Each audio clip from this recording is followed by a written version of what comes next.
коргоо органдарынын мыйзамсыз аракети мамлекеттик саясатка көлөкө түшүрүүдө. Мындай билдирүүнү өкмөт башчы Абылгазиев бизнести коргоо боюнча кеңешмеде айтты. Ал укук коргоо органдары иш аракеттерине терең анализ жүргүзүп, өзүнүн катарын коррупционерлерден тазалашы керек деди. Кеңешмеде бизнести өнүктүрүү жана ишкерлердин укугун коргоо чаралары талкууланды. Абылгазиевдин айтымында бизнести коргоо боюнча иштин учурдагы механизми жаңы чакырыктарга жооп бербей турганы ачык көрүнүүдө. Абылгазиев бизнести коргоо үчүн укук коргоо жана көзөмөлдөөчү органдардын жетекчилерине экономика тармагындагы процесстердин ачык айкындуулугун камсыз кылуу боюнча өкмөттүн иш аракеттери менен айкалышкан механизмдерди иштеп чыгууну тапшырды.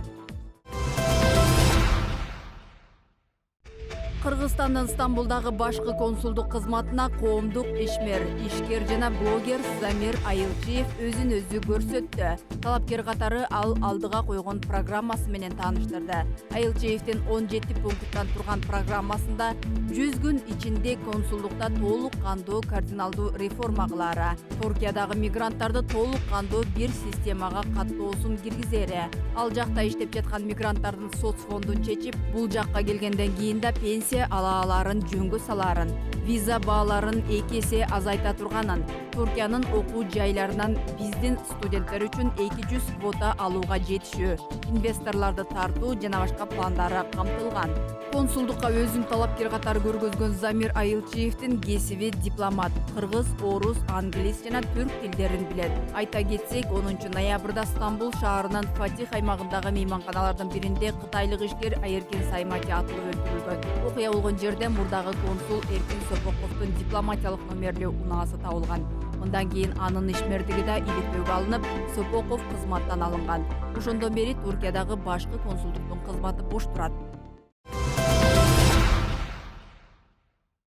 Бүгүн Кыргызстандын футбол курамасы менен Тажикстандын курамасынын оюнуна байланыштуу Бишкекте айрым көчөлөр убактылуу жабылат. Бул тууралуу жол коопсуздугун камсыздоо башкармалыгынан билдиришти. Жол милициясынан билдиришкендей, Тоголок Молдо көчөсүнөн Чүй проспектисинен Фрунзе көчөсүнө чейинки бөлүгү жабылат. Ошондой эле Фрунзе көчөсүнөн Исанов көчөсүнөн Панфиловго чейинки бөлүгүндө унаалар үчүн чектөө киргизилет. Көчөлөр саат кечки 5-тен баштап оюн аяктаганга чейин жабык болот. Буга түшүнүү менен карап, бара турган жериңерге жолду алдын ала белгилеп алышыңарды суранабыз деп айтылат маалыматта. Белгилей кетсек, бүгүнкү оюн 2020 жылы өтүүчү футбол боюнча дүйнө биринчилигине тандоо турунун алкагында өтөт. Оюн Дөлөн Өмүрзаков атындагы стадиондо кечки 8-де башталат.